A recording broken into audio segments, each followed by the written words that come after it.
Hi, good afternoon. Thanks everyone. It looks like we have over 60 attendees, so thank you everyone for joining this monthly providers forum. We are a couple minutes late, but this time we don't have any technical difficulties, so hopefully that's a sign of a good meeting to come. So we're going to kick it off first with Margaret Aoline from HHS. Hi, thank you, Director Fry. Good afternoon. Let me check and see if everyone can hear me. Hear you. Got multiple thumbs up. We will proceed. Thank you. I appreciate some of your time this afternoon. I wanted to give a few updates. The first regarding the one-time retention payments that are currently available for providers to apply for. We issued a bulletin announcing this one-time payment first on November 2nd. We recently sent a reminder email out on November 15th, and there should also be a final reminder coming out this afternoon. Again, this is based on our American Rescue Plan Act, or ARPA funding. That funding is specifically geared toward enhancing and improving home and community-based services. As part of our spending plan that we have submitted and has been approved by the Centers for Medicare and Medicaid Services, or CMS, we included activities related to staff retention. And so this one-time payment is part of that staff retention group of activities. As indicated in the bulletin, as well as the reminders, these are being made available for HCBS waiver providers. There are some qualifying criteria. So the providers must be in an active status as a South Carolina Medicaid provider, must be enrolled in South Carolina Medicaid as an HCBS waiver provider of in-home services, case management, or adult day services. This also, the provider must be in good standing with South Carolina Medicaid. We go on to define what we mean by in good standing. Basically, that providers have not been convicted of Medicaid fraud and placed on the OIG exclusion list, that they do not have any outstanding recoupments with DHHS as a result of a program integrity review, and that the provider must have incurred expenditures for services provided to waiver participants for state fiscal years 2019 through 2022. One thing I do want to ensure that when you are completing the online application, and again, we've received many responses for this application process. So I think the message has gotten out to the bulk of everyone. But if there are any questions, the bulletins and reminders have gone out. They're located on the DHHS website, and you can also send any questions through to the Medicaid waiver mailbox. Please ensure that as you complete your application, that there is a space included for your Medicaid provider ID. If you provide multiple services, please ensure that this is your waiver services ID. So for this group, your Medicaid provider ID should start with either a WB for the boards, that's B as in Bravo, or WQ for the private qualified providers. So make sure you use that provider ID on your application. I see one question that has come in that the provider has submitted their application but did not receive confirmation of receipt. The question is, are we to assume that it was received? I would assume so. If you have any questions or if you want to request a confirmation, we will go through and we are compiling a list of all providers for whom we have received applications. Please bear in mind that this has the potential to include upwards of 600 distinct providers. So as long as you are getting it through to the Medicaid waiver mailbox, we should have received it just fine. We are sending questions back. If we receive an application that's not fully completed, if there is some missing identification, such as the provider type or the Medicaid ID, we are emailing back to request that providers complete the remaining information that is required.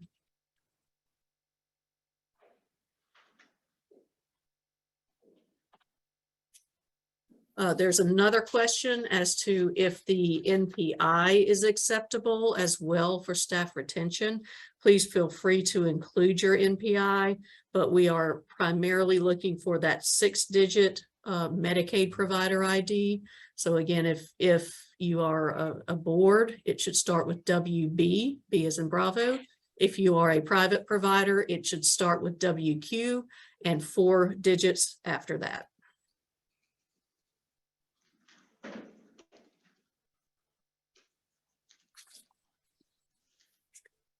Okay. Also want to make a public service announcement. We are going to be holding, okay, another follow-up question. So should we resubmit the application if we only provided the NPI? If no one has reached out to you to request the additional Medicaid provider ID as of yet, I think it would probably be safer to resubmit it with your specific waiver service Medicaid ID.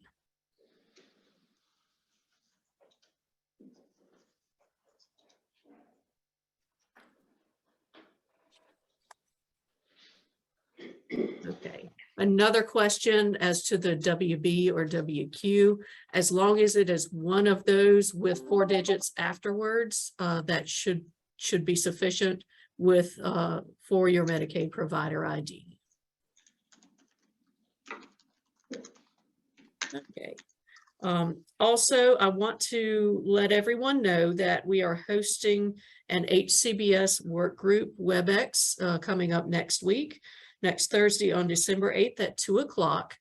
This is a part of a series that we held fairly regularly as we were moving through the stages of compliance with the HCBS final rule, or the settings rule as we've come to know it. And this also speaks to the heightened settings review and all the information that we have gathered along the way to ensure compliance.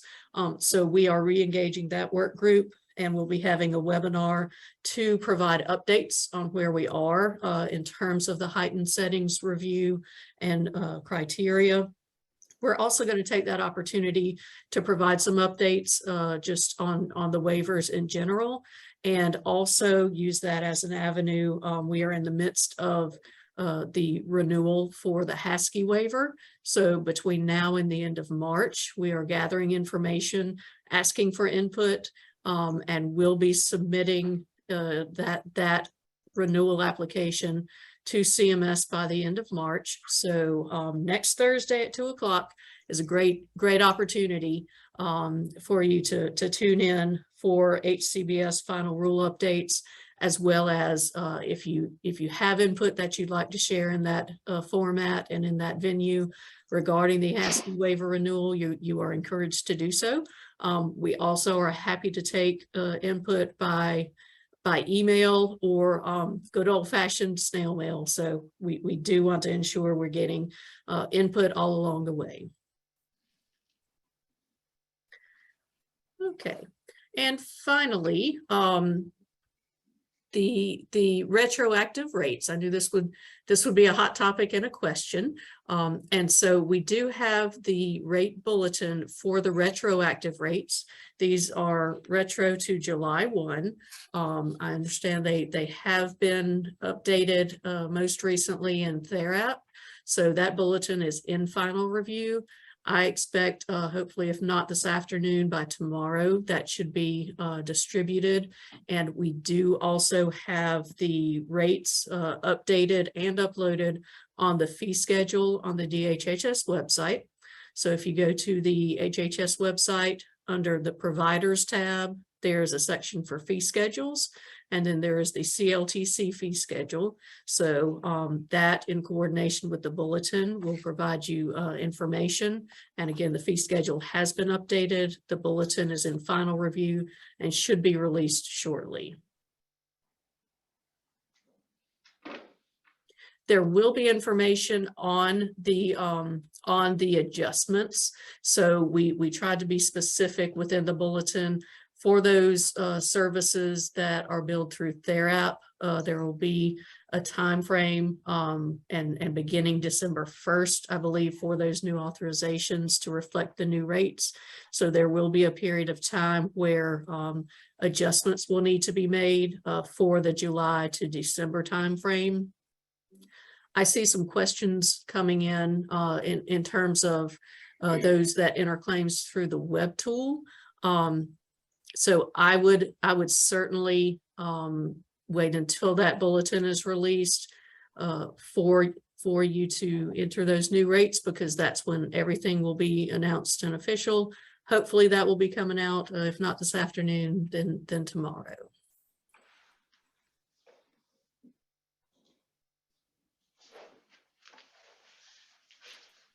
And I believe Jeff may be on the call. I'm not sure his audio situation or if he has anything additional to add in terms of the time frame for those adjustments, or any remaining payments to be made in terms of bonus payments. Can y'all hear me? We can hear you. Yes. Oh, that's a miracle. Okay. Okay. I've got a new laptop finally. So let me give you an update on that. What Margaret said was correct about the retroactive rate increases. You know, now that they're loaded and y'all be start receiving payment at those new rates during the month of December, what we have to do is we have to wait for the July through November claims data to be, actually the November claims data to be loaded into our decision support system, and then we can begin the process of compiling adjustment payments from July through November 30 dates of service, assuming that December 1st dates of service be billed at the new rates. So that should take care of that. In regards to the $1,500 bonus payments, I appreciate the provider's patience with us on this. We got that. The boards and most of the QPLs have been done. The bulk of the guys who have not received the payment yet are the EI providers, and they were a little bit different. And in fact, I think I have a list in front of me that do not have information on the FTEs for 12 providers on the EI side. So what I'm going to be doing this week is computing the payment amounts. And we anticipate those payment adjustments to be made the middle of December. So that means you should get them on the 16th of December. Now we may not have everybody's done. There's some, again, we cannot determine the amount if you have not supplied the FTE information to us. And the criteria for the payments are on the waiver website, I believe. And if you don't have the criteria, then I can certainly send it to you. So let me see, did somebody send a question about this? And we're not, okay, so I'm not sure which provider this is. But if you send me an email directly, because I've actually had some providers ask me when they were going to get their check, and they did get their check already. So if you would, Ms. Thomas, if you send me that question and which organization you're with, I will certainly check back with you and provide you an answer.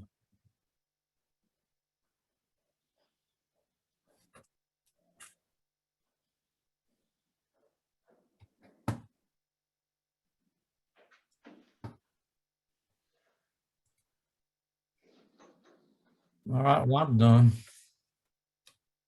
That was my update as well. Thank you. Wonderful, thank you, guys. I'll move on to the next item on the agenda, which is an update on EVV, or electronic visit verification. You guys probably saw the Medicaid bulletin that came out last week before the holidays, notifying you that the EVV project has been put on hold for the time being.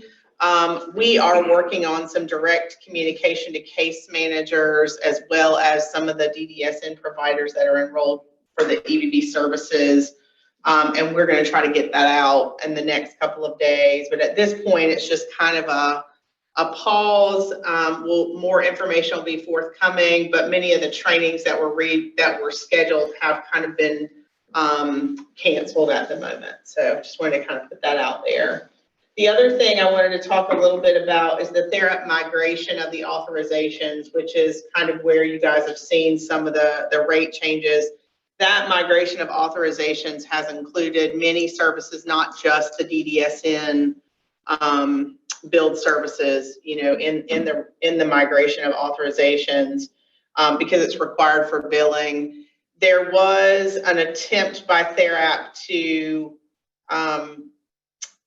migrate the authorizations and automatically acknowledge them for people who had approved authorizations and there was only one program. I think there was kind of a glitch with that. So I think that TheraP is working on making some changes. So I just kind of, if you guys will just hold up for a second, hopefully some of those authorizations that you think you have to acknowledge, TheraP's going to be able to take care of today or tonight. So, and that is all I had. I think there's a couple of questions around some rate information. So Margaret, I think those are for you. Sure.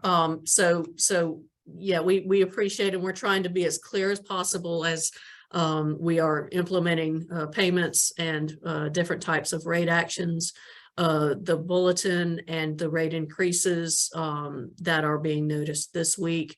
Yes, that is correct. The question was, is that only related to the 3% cost of living increase? That is correct. You will be seeing some additional communication forthcoming regarding some additional rate actions that we are planning for January 1. So it will be very important to be mindful that we're trying to use consistent language for all of those cost of living, the 3%. We reference those as retroactive. And then we will have a separate communication trying to be very distinct for some additional rate actions to be effective January 1. That bulletin will be routing, but will be a separate notice. So again, the most recent actions, yes, related to the 3% cost of living. And then there will be a completely separate bulletin and notice for any future actions to be effective January 1. The $1,500 bonus, yes, that is separate and apart from the one-time retention payment. Again, the one-time supplemental retention payment is based on American Rescue Plan Act funding and our approved spending plan. So that one-time funding completely related to the ARPA HCBS funding that we included in our spending plan, not at all related to the $1,500 bonus.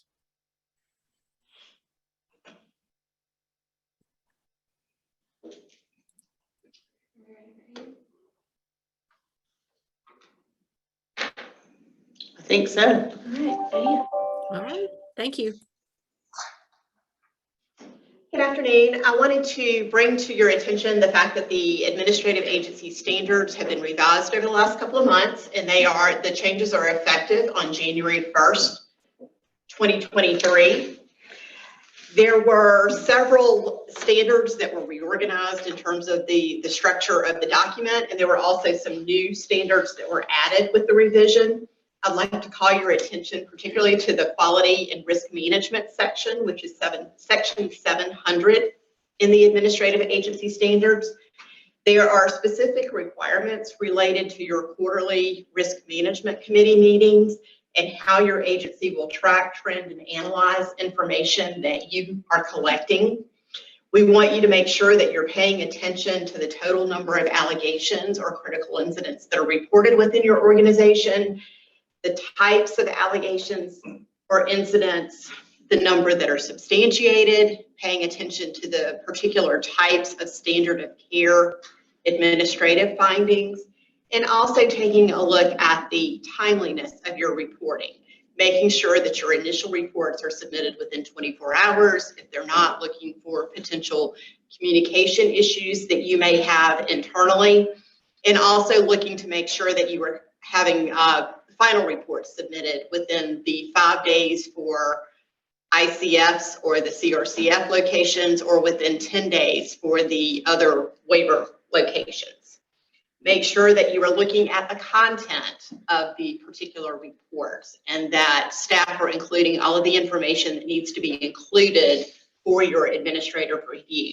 So those are some additional responsibilities that we have placed within the administrative agency standards, along with monitoring on a quarterly basis to look for medication errors and events and the causes of those different errors, and looking at restrictive interventions.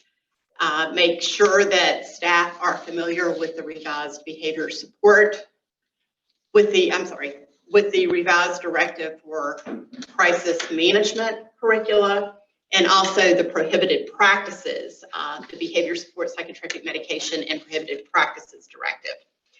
Any plans that include, any behavior support plans that include planned restrictive interventions must be submitted to DDSN. So as you're doing your quarterly reviews, make sure you're taking a look at those behavior support plans, and any that include a planned restraint should be submitted to DDSN. We will be issuing additional guidance, but I wanted to call the changes to your attention since it's effective on January 1st.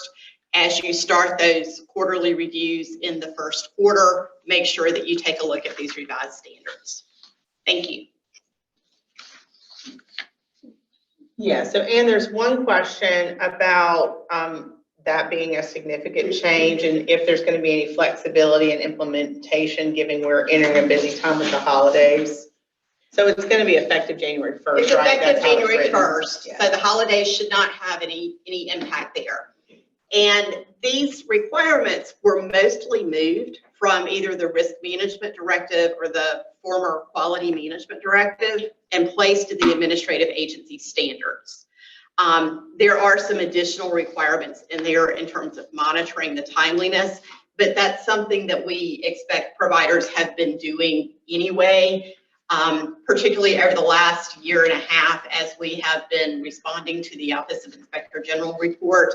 We have routinely discussed the importance of timely reporting with providers. So I don't think that's going to come as a surprise.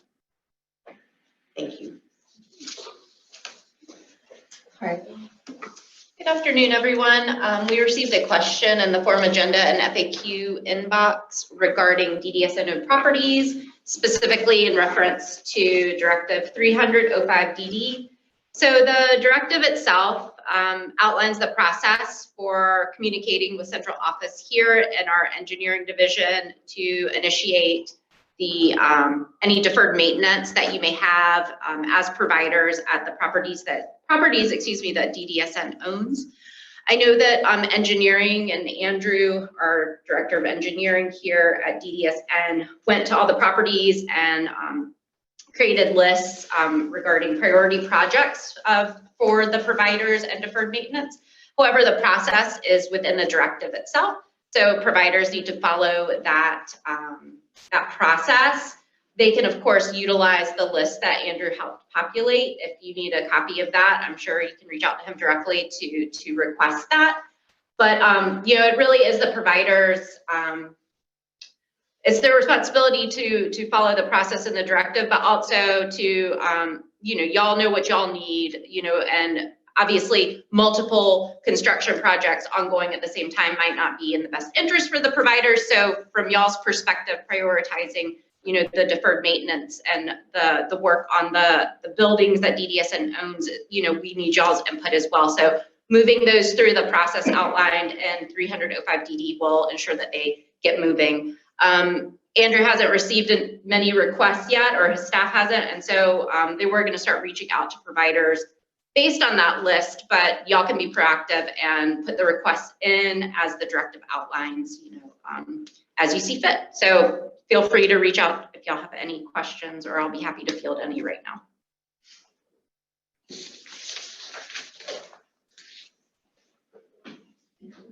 No. Thank you, Harley.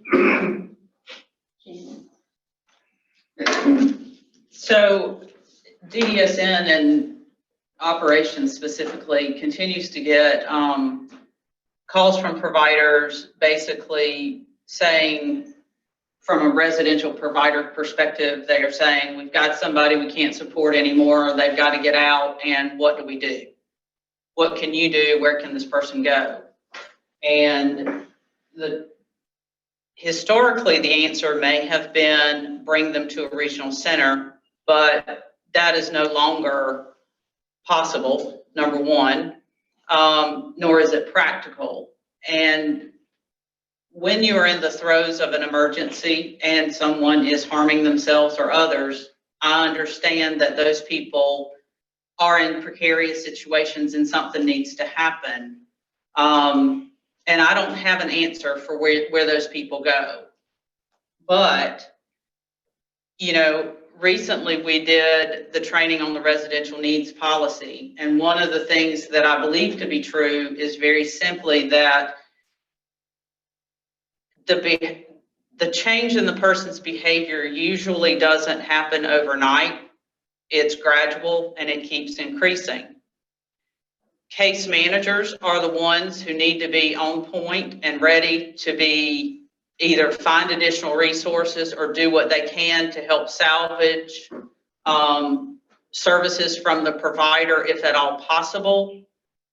As I am looking through case notes from case managers about people for whom the residential provider is saying, basically, I can't do this, we can't support this person, the case management contact notes usually say everything's fine, the person's happy, and never mention any concerns or any problems whatsoever. The case manager is now the person who will have to find another residential support setting for someone who's not being successful where they are.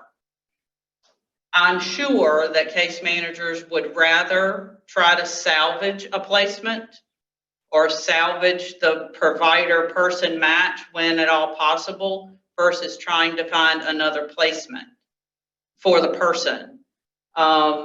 Residential providers and case managers have just got to start talking. They have got to start coming together to try to reach some solutions. Another thing that seems to be a common theme is that someone who suddenly is a danger to himself or others and is displaying lots of behavior may not have a behavior support plan, may have a behavior support plan that has expired, may have a behavior support plan that does not address the behaviors that are being outlined, that are being displayed. So the plan is talking about non-compliance and the person's harming others.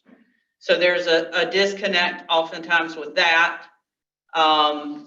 I don't know in all, certainly don't know all cases in anything, but a lot of times we're also seeing where access to psychiatric services from a provider who knows the person is delayed, extremely delayed. So it's, if someone has to go to an emergency department because they are so disruptive in their home, to me, it seems that maybe one of the first things to do is consult with a psychiatrist to see if there's something that has changed in the medication.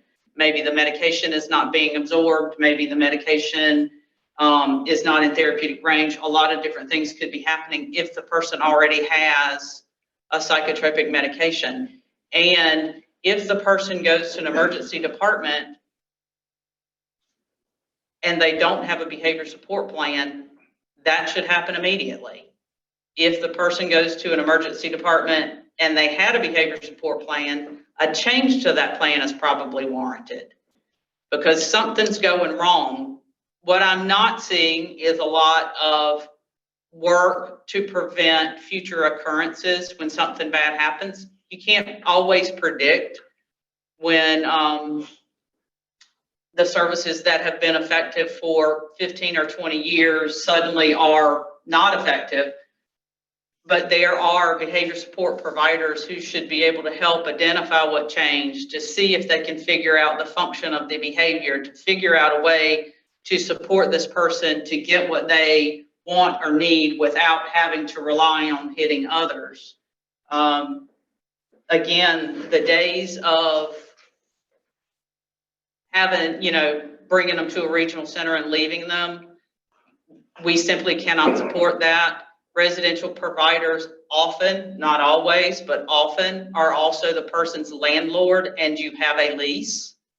So even if the person goes to the emergency department 5 times and you've got a lease that says you have to give them 30 days notice before an eviction, you really need to be following that lease because that is a legally enforceable agreement on both sides, including when you decide that somebody can't live here anymore.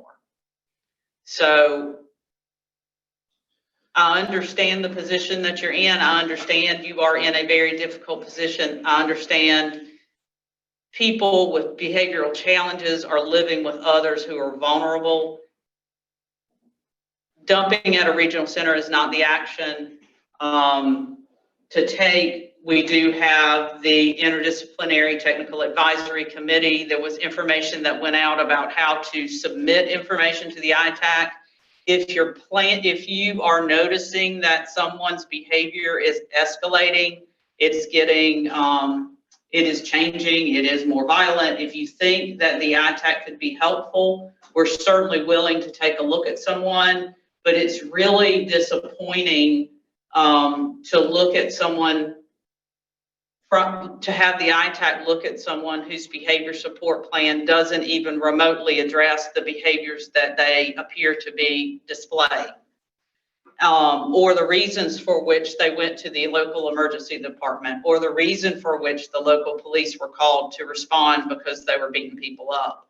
So that's it. Certainly the ITAC could look at it, but the ITAC is not there to recommend or advise DDSN or the provider to do what should be done. So the basics really need to be covered.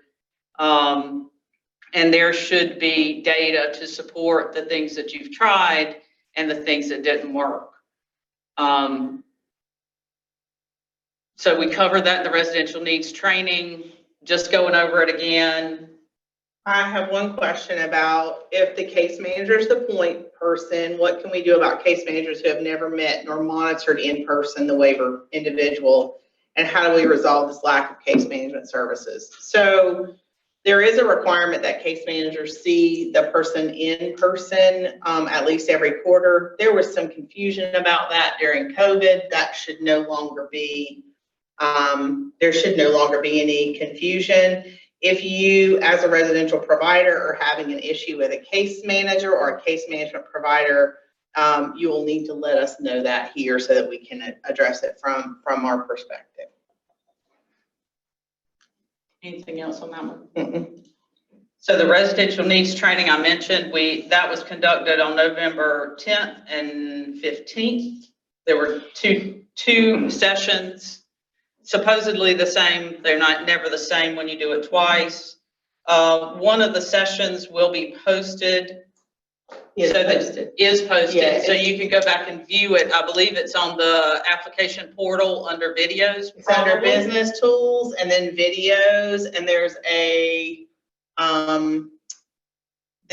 a folder that has the training in it. I will warn you that we really wanted to get it posted quickly. So the current version that's posted has kind of on the front end of it, there's kind of some time before it starts. IT is working on getting that cut so that it's a clean training without any extra time in it. But if you need it until they do that, all you need to do is just fast forward through that kind of no talking. You can tell when it starts because the PowerPoint shows up.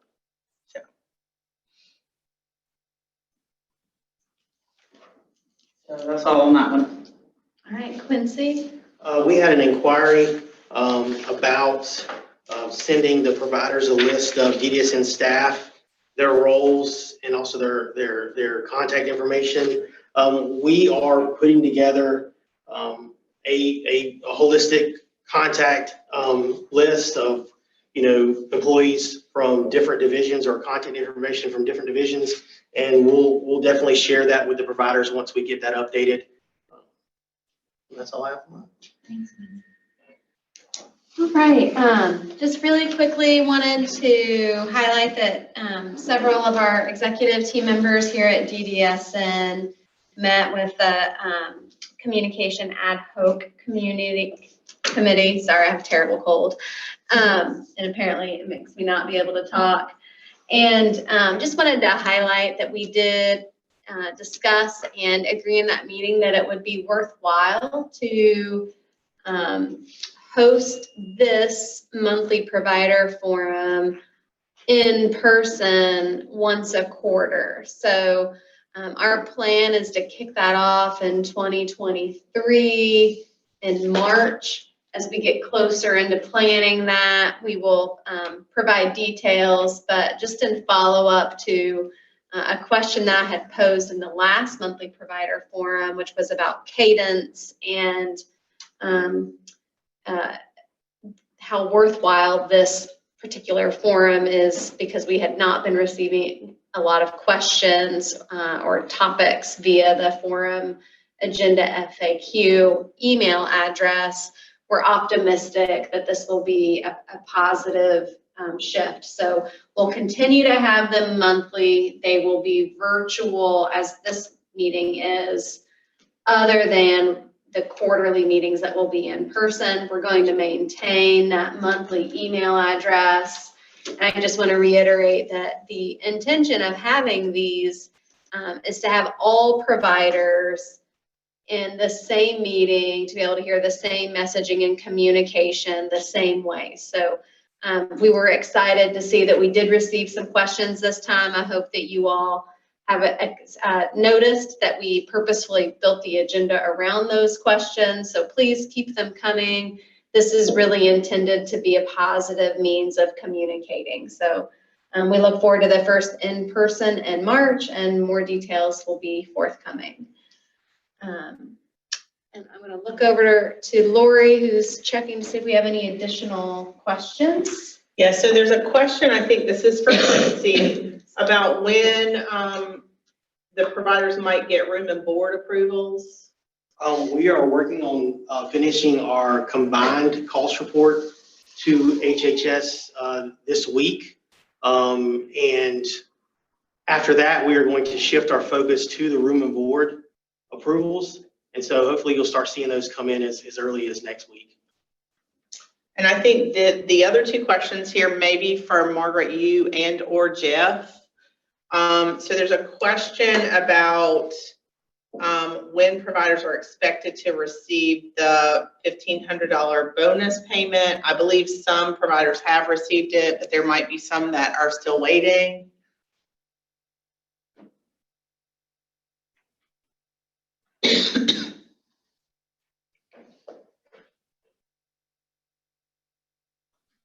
So this is Margaret. I'm not sure if Jeff is still on the call or he might have dropped.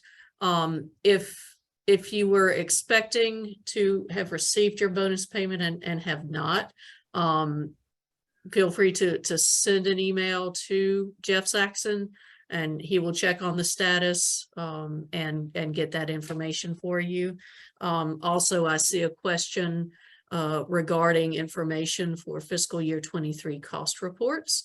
I will be happy to send that along to Jeff as well, and we'll be glad to gather more information and get that out to you. That's it. Okay. Well, thank you everyone for participating in this. We again we're glad to see that folks had sent questions to the email address. We really want this to be a productive meeting where we can address questions and concerns. We will up at the next, we don't have a December DDSN commission meeting scheduled as of now. The intention is to have one in January on the 19th. And at that meeting, we'll announce the date for the next forum, monthly provider forum. I hope everyone had a happy holiday. Oh, I'm sorry, I just skipped over PJ. Right past him. If you haven't hopped off, we'll quickly go to PJ, who has some upcoming events. Okay, good afternoon. I want to again congratulate Beaufort County for winning the 2021 Golden Palmetto Award. This was given to them by members of the DDSN Commission a few weeks ago. And with that, we are taking nominations for the Silver Palmetto Award until the end of December. You should have received a notice about it about a week ago. We'll send a reminder email probably a couple weeks into December about the deadline. So if you have a city or municipality that has done some outstanding work increasing accessibility, meeting ADA standards, or providing programs, facilities, or events or actions in support of people with disabilities, and you would like to honor them with this award, please submit those letters of recommendation, news clippings, and photos of support to me by the end of December. Coming this Thursday at the Columbia Convention Center, DDSN will be attending the SC Summit on Early Childhood. If any of you are attending, DDSN will be there attending as a vendor, providing information and resources. And we have a lot of really nice giveaways for you as a thank you for your work with children and especially people with disabilities. Coming on December 8th, here at the central office, we'll be hosting our annual holiday market from 10 to 2. If you are still interested in becoming a vendor, I'm extending the vendor application to this Wednesday. We did send out a link for that. If you need more information, please contact me ASAP so we can get you signed up as a vendor. We're expecting a good crowd that day, and we have a lot of vendors and a number of partners. We show up. It should be a very, very good day here at DDSN coming on December 8th. Next week, we are also going to be participating in the Adventure Museum's Sensory Evenings, which is December 7th, 8th, and 9th. At the Adventure Museum, they will have reduced lighting, smaller groups, lowered noise, and a lot of accommodations for people with sensory issues. So look on our social media for announcements about that. They do require pre-registration. And also on the 10th, so 7th, 8th, and 9th at the Adventure Museum here in Columbia. On the 10th at the South Carolina State Museum, they have the accessibility morning between 9 and noon, 10 and noon, I'm sorry. And that will involve another neat event for people who would like to have a much quieter visit to a facility that will have, again, reduced noise, lighting, and a small group format. They do also ask for pre-registration, and it fills up pretty quick. I think they're limiting it to less than 200 people, and there was 150 at the last one that we helped host over there. Other than that, if there aren't any questions, I wish everyone a happy holidays. Thanks, everyone. Thanks, guys.